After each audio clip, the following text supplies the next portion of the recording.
Good morning everyone.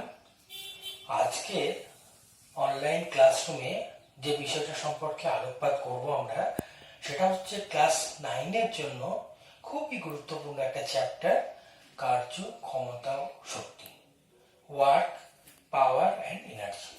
ঠিক আছে, এই চ্যাপ্টারটাতে প্রথমেই আমাদের যেটা জানতে হবে সেটা হচ্ছে কার্য। কার্য কি না, কার্য সম্বন্ধে বলা হচ্ছে কোনো বস্তুর ওপর বল প্রয়োগ করলে যদি বলের প্রয়োগ বিন্দু সরণ হয় তাহলে আমরা বলবো প্রযুক্ত বল কাজ করেছে। ওকে, ধরো একটা বস্তু রয়েছে এখানে এই অবস্থানে, এই বস্তুটাকে আমি বল প্রয়োগ করলাম এফ, তাহলে এই বস্তুটা এ থেকে কোথায় গেল, বি তে গেল। ধরো তাহলে এ থেকে বি তে কতটা সরণ হলো, এস। ঠিক আছে, অর্থাৎ কোনো বস্তুর উপর বল প্রয়োগ করলে যদি বস্তুর কি হচ্ছে সরণ হয়, বলের প্রয়োগ বিন্দু সরণ হয়, তাহলে আমরা বলবো প্রযুক্ত বল কাজ করেছে। এখানে দেখো বল প্রয়োগ করেছে তুমি কত, এফ, সরণ কত হয়েছে, এস।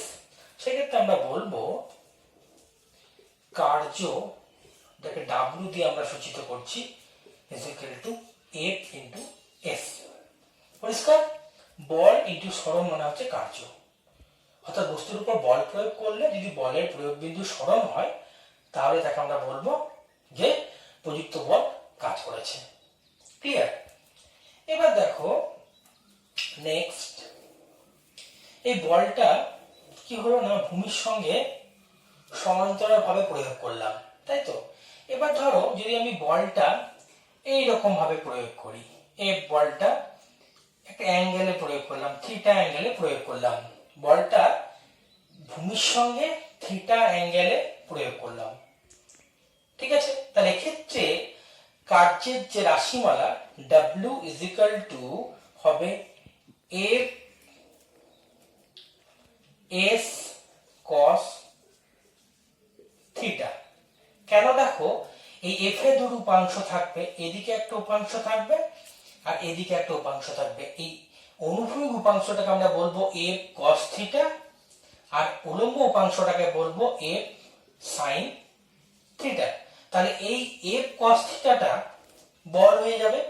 তাহলে এখানে আমি কি বলবো, ডাব্লিউ ইজ ইকুয়াল টু, কিভাবে আসছে দেখো, এটা আমরা জানি F S, W is equal to F S. এখানে এফ এর জায়গায় কি লিখবো, F cos theta into S is equal to F S cos theta, এই ফর্মুলাটা। ক্লিয়ার? তাহলে এফ এস কস থিটা হচ্ছে কার্যের অরিজিনাল রাশিমালা, থিটা অ্যাঙ্গেলের উপর বেস করে রাশিমালাটা পরিবর্তিত হবে। বোঝা গেল যে থিটা অ্যাঙ্গেলে যদি কাজ করে বলটা, বলে দুটো উপাংশ, একটা হচ্ছে এফ কস থিটা অনুভূমিক উপাংশ আর এফ সাইন থিটা হচ্ছে উলম্ব উপাংশ। ক্লিয়ার? তাহলে এফ কস থিটাটা এখানে বলের জায়গায় থাকবে আর সরণটা হবে এস, তাই তো। তাহলে F cos theta into S, যে সরণটা যদি এস হয়, এখানে সরণটা যদি এস হয়, তাহলে F cos theta into S is equal to F S cos theta. Clear? এবারে জানলাম আমরা কার্যের সংজ্ঞা এবং রাশিমালা। এবার দেখো কার্য W is equal to F S, তাই তো, এফ ইন্টু এস। ধরলাম থিটাটা আমি ধরলাম যে 0, অনুভূমিক ভাবে কাজ করছে। তাহলে এই বল এবং সরণের গুণফল হচ্ছে কার্য। বলও একটা ভেক্টর রাশি, সরণও একটা ভেক্টর রাশি, তা সত্ত্বেও কার্য হচ্ছে একটা স্কেলার রাশি। ক্লিয়ার? পরীক্ষা আসতে পারে যে এমন একটা রাশির উদাহরণ দাও যেটা দুটি প্রোডাক্ট, অর্থাৎ বল এবং সরণ দুটি কিন্তু ভেক্টর, অথচ তাদের গুণফলটা হচ্ছে স্কেলার। অ্যান্সার হচ্ছে কার্য। বল এবং সরণের গুণফল দুটোই হচ্ছে ভেক্টর, কিন্তু কার্যটা হচ্ছে স্কেলার রাশি। পরিষ্কার?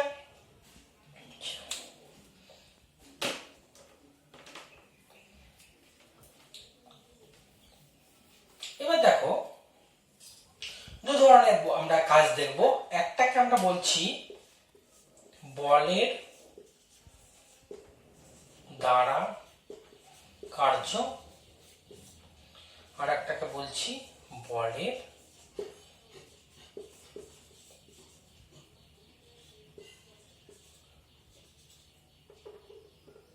বলের বিরুদ্ধে কার্য। বলের দ্বারা কার্য, তাহলে আমরা জানলাম যে কার্য মানে হচ্ছে বল এবং সরণের গুণফল। ধরো একটা বলকে আমি ওপর থেকে ছুড়ে দিলাম, একটা বলকে ওপর থেকে যখন ছুড়ে দিলাম, তাহলে বলটা নিচে যখন পড়ছে তখন অভিকর্ষজ বলের প্রভাবে পড়ছে।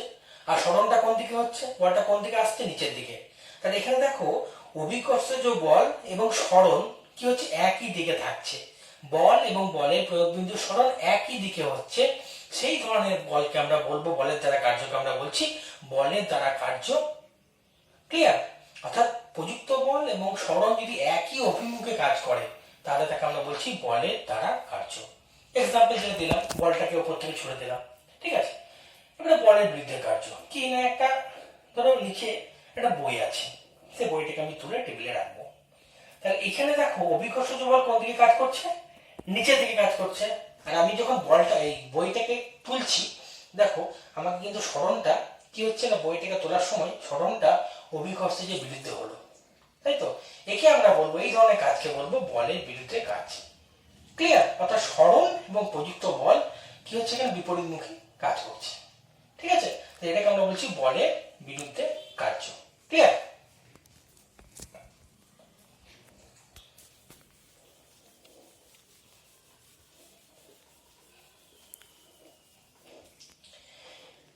এবার দেখো আমরা বললাম যে বল প্রয়োগ করলে বলের প্রয়োগ বিন্দু সরণ হয় এবং প্রযুক্ত বল কাজ করে। এখন প্রশ্ন যে বল প্রয়োগ করলে কি কার্য হবে, বল প্রয়োগ করলে কি কার্য হবে, এটা একটা প্রশ্ন। এই প্রশ্নের উত্তর দেওয়ার জন্য আমি একটা এক্সাম্পল বলছি। এক ব্যক্তি সুটকেস হাতে গ্রীষ্মকালের দিনে কি হচ্ছে, হেঁটে চলেছে স্টেশনের দিকে, তাই তো। তো যখন পৌঁছালো তখন একজন মানুষ বললেন যে আপনি তো কোনো কাজ করেননি। সেই ব্যক্তিটা কি হবে, আমাদের হয়তো মারতে আসবে। কাজ করিনি, আমি ঘেমে গেছি, এত পরিশ্রম করে হাঁপাচ্ছি আমি, তাই তো। হ্যাঁ, ওই ব্যক্তিটা কিন্তু হয়তো কাজ করেছে, কিন্তু বিজ্ঞানের ভাষায় তার কিন্তু কোনো কাজ হয়নি। কেন না, এখানে দেখো যখন ব্যক্তিটা সুটকেসটা নিয়ে, দেখো এবারে ধরলাম, মনে করলাম যে সুটকেসটা, এটা ব্যক্তি সুটকেসটা নিয়ে ছুটছে, মানে হাঁটছে, তাহলে সরণটা ব্যক্তি সরণ এইদিকে কাজ করছে, সরণটা হচ্ছে সুটকেসের ওজনটা কাজ করছে এইদিকে, সুটকেসের ওজন ডাব্লিউ, সরণটা হচ্ছে এদিকে। দেখো যখন সে সুটকেসটা নিয়ে যাচ্ছে তখন সুটকেসের ওজনটা অভিকর্ষের দিকে হচ্ছে, অর্থাৎ নিচের দিকে কাজ করছে, আর ব্যক্তির সরণটা কি হচ্ছে না, অনুভূমিক ভাবে হচ্ছে। এখন দেখো যেহেতু ওজন বা বলটা, অভিকর্ষ বলটা যেহেতু ভূপৃষ্ঠের সঙ্গে লম্বভাবে কাজ করছে, এখানে কিন্তু সেই জন্য সরণের অভিমুখে কিন্তু এর কোনো উপাংশ পাওয়া যাবে না। সরণের অভিমুখে কোনো একটা উপাংশ পাবো না। আমরা জানি বলকে বিভাজিত করলে দুটো উপাংশ পাওয়া যায়, একটা হচ্ছে অনুভূমিক উপাংশ, একটা উলম্ব উপাংশ। সেই উপাংশগুলো আমাদের সাহায্য করে। এক্ষেত্রে যেহেতু লম্বভাবে কাজ করছে সরণের সঙ্গে ওজনটা, এখানে 90 ডিগ্রি কোণ তৈরি হয়েছে দেখো, সেই কারণে এখানে কিন্তু যে বলটা রয়েছে অভিকর্ষ বল, সেই বলটা কিন্তু কোনো কাজ করবে না। সরণ হচ্ছে, দেখো মুখ করছে মানে সরণ হচ্ছে, সেই কারণে এই অভিকর্ষ বল বা ওজনটা, এখানে যে বলটা, সেটা কিন্তু কোনো কাজ করবে না। এই ধরনের বিশেষ বলকে আমরা বলবো কার্যহীন বল, তাই তো। অর্থাৎ যে বলে তোমার দ্বারা কোনো কাজ হচ্ছে না, বলটা কি হচ্ছে না কেন, এখানে সরণের অভিমুখ এবং ওজনের বা বলের অভিমুখ পরস্পর সমকোণে থাকছে, সেই কারণে এখানে কিন্তু কোনো কাজ হবে না। তোমরা অন্যভাবে দেখতে পাবো, আমাদের যে ফর্মুলাটা আছে W = Fs cos θ, তাই তো। এখানে অ্যাঙ্গেলটা কত, 90 ডিগ্রি। এখানে তুমি যদি বসাও Fs cos 90, that is Fs cos 90 মান কত, 0 = 0। এখানে কিন্তু কোনো কাজ হবে না, প্রযুক্ত বল কিন্তু কাজ করবে না। এই বিশেষ ধরনের বলকে আমরা বলছি কার্যহীন বল। তুমি দেখো সূর্যের চারিদিকে পৃথিবী ঘুরছে, তাই তো, মহাকর্ষ বলের প্রভাবে। সেই মহাকর্ষ বলটা কোন দিকে কাজ করে, সবসময় কেন্দ্রাভিমুখী, সবসময় কেন্দ্রাভিমুখী কাজ করে। আর সরণটা হয় সবসময় স্পর্শক বরাবর। তাহলে দেখো এখানেও সরণটা কাজ করছে স্পর্শক বরাবর, আর এই কেন্দ্রাভিমুখী বলটা কাজ করছে এই অ্যাঙ্গেলে, তাই তো। এটা হচ্ছে সান, এটা হচ্ছে আর্থ। এখানেও দেখো একটা 90 ডিগ্রি কোণ তৈরি হলো। সেই কারণে মহাকর্ষ বলটাও কিন্তু কার্যহীন বল। ক্লিয়ার? তাহলে মহাকর্ষ বলটাও কিন্তু একটা এক ধরনের কার্যহীন বলের উদাহরণ। ক্লিয়ার হলো? আচ্ছা, এবার দেখো আমরা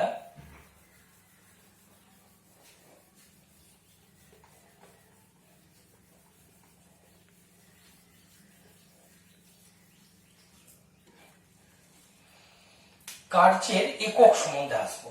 খুব ইম্পর্টেন্ট একটা টার্ম, সেটা হচ্ছে একক, যে কোনো রাশির ক্ষেত্রে। তো কার্য হচ্ছে একটা, কি বললাম আগে, স্কেলার রাশি। এর দু ধরনের একক হয়, একটাকে আমরা বলছি পরম একক, আর একটাকে আমরা বলছি অভিকর্ষীয় একক। অভিকর্ষীয় একক। তাহলে দেখো, পরম একক আর অভিকর্ষীয় একক। তাহলে আমরা বলেছিলাম কি, কার্য ইজ ইকুয়াল টু হচ্ছে বল ইনটু সরণ, তাই তো? তাহলে সিজিএস পদ্ধতিতে কার্যের একক কি হবে না, সিজিএস পদ্ধতিতে বলের একক কি, ডাইন, আর সরণের একক কি, সেমি, ডাইন সেমি। তাহলে তোমার সিজিএস পদ্ধতিতে কার্যের একক হচ্ছে ডাইন সেমি, এটাকে আমরা বলবো আর্ক, এটাকে আমরা বলছি আর্ক। ক্লিয়ার? আর এসআই এ তোমার এককটা কি হবে, নিউটন, যেহেতু বলের একক নিউটন আর সরণের একক মিটার, এটাকে নিউটন মিটার বলছি। এরই আর একটা নাম হচ্ছে জুল। ক্লিয়ার? তাহলে সিজিএস পদ্ধতিতে কার্যের একক হলো আর্ক, আর এসআই পদ্ধতিতে কার্যের পরম একক হলো নিউটন মিটার বা জুল। ক্লিয়ার? তো আমাকে যদি বলা হয় এক আর্ক কাজ মানে কি, এক আর্ক কাজ মানে হচ্ছে এক ডাইন বল প্রয়োগ করে, কোনো বস্তুর উপর আমি এক ডাইন বল প্রয়োগ করে যদি আমি বস্তুটার সরণ এক সেমি ঘটাতে পারি, বা বস্তুর সরণ এক সেমি হয়, তাহলে যে কাজ হয় তাকে আমরা বলবো এক আর্ক। ক্লিয়ার? তারপর ধরো নেক্সট, নিউটন মিটার বা জুল। এক জুল কাজ বলতে আমরা কি বুঝবো, না কোনো বস্তুর উপর এক নিউটন বল প্রয়োগ করলে যদি বস্তুর প্রয়োগ বিন্দু সরণ কি হচ্ছে না এক মিটার হয়, তাহলে আমরা সেই কাজকে বলবো এক জুল। ক্লিয়ার? কোন বস্তুর উপর এক নিউটন বল প্রয়োগ করলে যদি বলের প্রয়োগ বিন্দু সরণ এক মিটার হয়, তাহলে আমরা তাকে বলছি এক জুল। ক্লিয়ার? আচ্ছা, এবার দেখো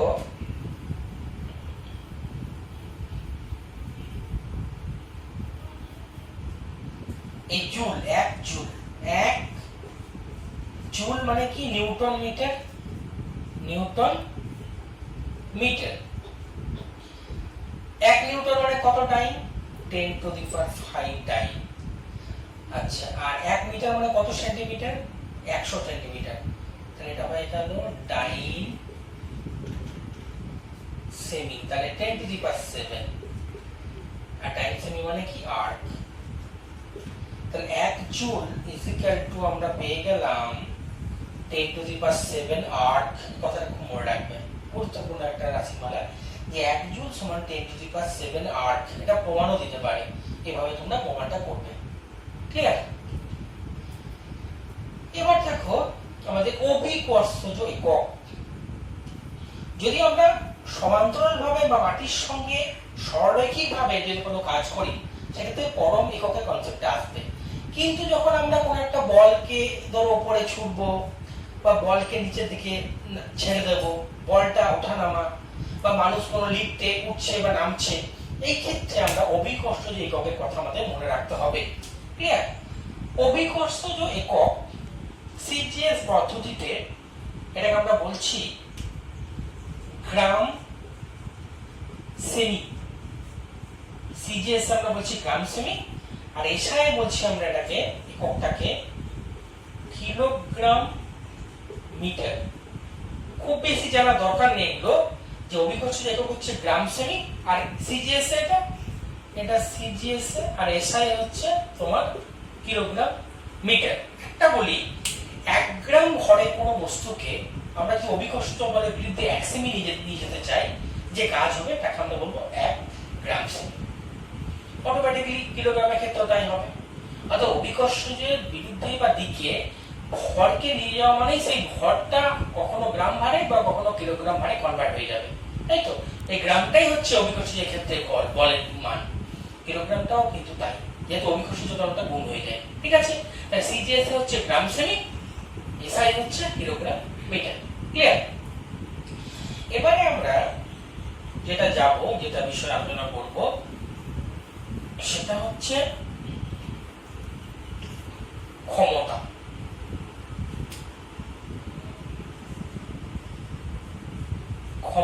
একে ইংলিশে আমরা বলছি পাওয়ার। ক্ষমতাটা কি না, বিজ্ঞানের ভাষায় কাজ করার হারকে বলা হয় ক্ষমতা।